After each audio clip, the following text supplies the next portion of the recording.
चलिए तो हम स्टार्ट करते हैं। आज हम लोग डिस्कस करेंगे क्लास 8 का चैप्टर नंबर 5 का जो नेक्स्ट टॉपिक है नेचुरल गैस। और धीरे धीरे हम लोग इस चैप्टर का भी एंडिंग तक पहुंच रहे हैं और ये चैप्टर आज ख़त्म भी हो जाएगा। ठीक, तो बात हम करते हैं नेचुरल गैस क्या था। अभी हम पेट्रोल के बारे में पिछले वीडियो में चर्चा किया था। नेचुरल गैस भी हमारा उसी तरह से प्राप्त होता है। Natural gas consist mainly of methane and the small quantity of ethene and propene. Methane यहाँ पर मैंने राइट भी कर दिया है कि नेचुरल गैस जो है नेचुरल गैस कंसिस्ट में ethane methane ethane and propane. मुख्य रूप से ये तो कम अमाउंट में होता है, बट मेथेन जो है तो उसके अंदर 95% होता है। बाकी जो रेस्ट होता है आपका इथेन और प्रोपेन पाया जाता है नेचुरल। एम भी कर सकते हैं कि जो मेन कॉन्स्टिट्यूएंट्स होता है नेचुरल गैस का वो क्या होता है, मेथेन होता है। ठीक ना। नेचुरल गैस आकर deep under the crust of earth either alone or along with the oil above the petroleum deposit.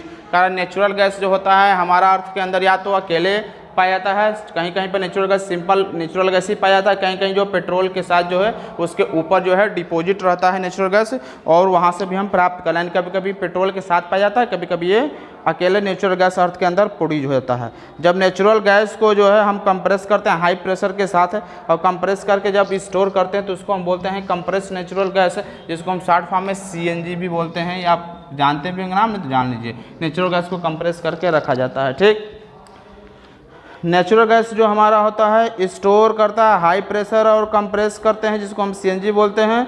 और it became easier to store transport and natural gas in the form of CNG के form में जो इसको store करना, एक दूसरे स्थान से दूसरे स्थान तक ले जाना बहुत आसान होता है, इसलिए इसको आसानी से क्या किया जा सकता है, स्टोर किया जा सकता है और one place to another place ले जाया जा सकता है। नेचुरल गैस जो होता है वो क्लीन फ्यूल होता है, क्योंकि burn without producing any smoke and do not cause air pollution. इससे हमारा कोई एयर पॉल्यूशन नहीं होता है, कोई स्मोक प्रोड्यूस नहीं करता है, क्लीन फ्यूल होता है, इसलिए इसको हम फ्यूल्स के रूप में डायरेक्टली यूज़ कर सकते हैं। इसमें किसी दूसरी चीज़ को मिलाने की जरूरत नहीं होता। सबसे बड़ा एडवांटेज यही होता है कि इसको हम डायरेक्टली क्या कर सकते हैं, फ्यूल्स के रूप में इंडस्ट्री या होम में डायरेक्टली फ्यूल्स के रूप में इसको यूज़ किया जा सकता है। एडवांटेज में इसका देख सकते हैं, एडवांटेज कह सकता है कि नेचुरल गैस होता है गुड फ्यूल्स होता है, क्योंकि it burn easily and produce lot of heat.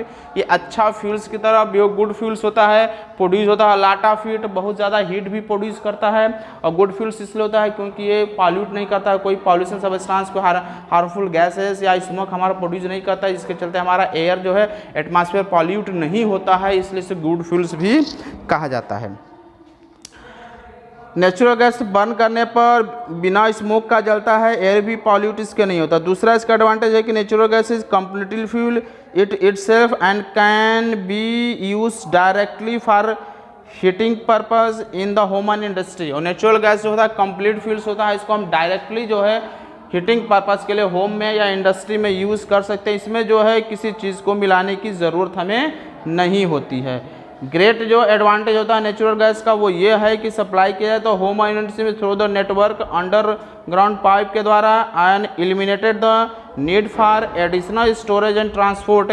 जो हमें ऐसा नहीं है कि नेचुरल गैस क्या होता है अंडरग्राउंड पाइप के द्वारा जो होम टू होम या फैक्ट्री टू फैक्ट्री जो है इसको हम सप्लाई कर सकते हैं। ऐसा नहीं कि इसको स्टोर करके रखा जाए ताकि बाद में यूज़ किया जाता है। सबसे बड़ा एडवांटेज यही है कि इसको हम अंडरग्राउंड पाइप के द्वारा जो है सप्लाई कर सकते हैं। ठीक ना। Supply to home and factory through the network of underground pipe के द्वारा इसको सप्लाई हम कर सकते हैं। दूसरा जो है इसका सबसे बड़ा यूज़ है डोमेस्टिक इंडस्ट्री में फ्यूल्स के रूप में इसका हम यूज़ कर सकते हैं।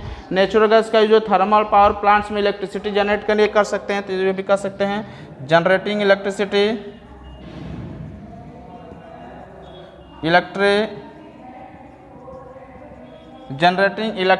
इलेक्ट्रिसिटी जनरेट करने में इसका यूज़ किया जाता है। थर्मल पावर प्लांट्स में किया जाता है। कंप्रेस नेचुरल गैस जो यूज़ किया जाता है, कैसे हमारे व्हीकल्स होते हैं, जो कार मोटर होता है उसके अंदर जो है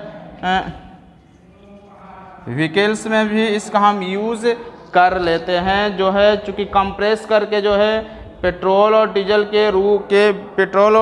के अपेक्षा जो है इसको हम व्हीकल्स के रूप में यूज़ करते हैं। कार मोटर में इसका यूज़ करते हैं इन फ्यूल्स के रूप में जो है जो एनर्जी देता है, इसके चलते कार मोटर क्या होता है हमारा या ट्रांसपोर्ट जो है मूव करता रहता है। ठीक, तो ये रहा मेरा आज का टॉपिक। और नेक्स्ट टॉपिक हम देखते हैं। चलो तो हम बात करते हैं पेट्रोकेमिकल। पेट्रोकेमिकल क्या होता है, those chemical which are obtain from petroleum and natural gases called the petrochemical. वो जो हम आता है, जो आप प्राप्त होता है पेट्रोलियम से, नेचुरल गैसेस से जो प्राप्त होता है उसको हम बोलते हैं पेट्रोकेमिकल। जैसे एग्जांपल में मेथिल अल्कोहल, फार्मल्डिहाइड, एसीटोन, ये सारा जो हमारा होता है पेट्रोकेमिकल होता है, जो किससे प्राप्त होता है, या तो पेट्रोल से या नेचुरल गैस से हमें प्राप्त किया जाता है। दूसरा इसका यूज़ हम कहाँ करते हैं, पेट्रोकेमिकल जो है हमारे एक प्रकार का इंपॉर्टेंस जो होता है, ये पेट्रोकेमिकल वेरी इंपॉर्टेंट होता है, क्योंकि इसका यूज़ करके जो हम कई जो है material, wide range of material प्राप्त किया जाता है। पेट्रोकेमिकल के साथ ही कई जो है मटेरियल बनाया भी जाता है। उसमें से कुछ का यूज़ जैसे हम कह सकते हैं डिटर्जेंट हो गया, सिंथेटिक फाइबर हो गया, प्लास्टिक हो गया, रबर हो गया, ड्रग हो गया, ड्राई हो गया, फर्टिलाइज़र हो गया, परफ्यूम हो गया, इंसेक्टिसाइड हो गया, एक्सप्लोजिव हो गया, सारा चीज़ जो हमें पेट्रोकेमिकल का यूज़ करके बनाया जाता है। तो इसलिए हम लोग के लिए बहुत ज़्यादा यूज़फुल हो जाता है, ठीक ना।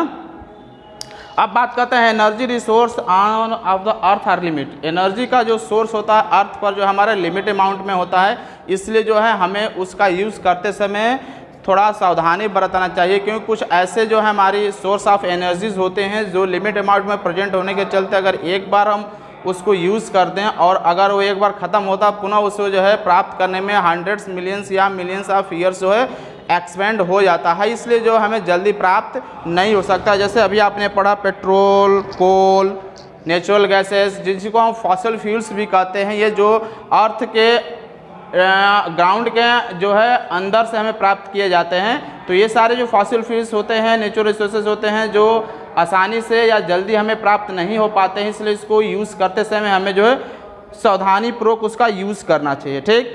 तो ये जो है आपका टॉपिक्स है फिनिश होता है, इस एक्सरसाइज हमारा ख़त्म होता है। नेक्स्ट ये जो है चैप्टर जो है आपका फिनिश होता है। नेक्स्ट चैप्टर जो है chapter number combustion and flame जो है अगले वीडियो में देखेंगे। आज के वीडियो में बस इतना ही, फिर हम मिलते हैं नेक्स्ट वीडियो में।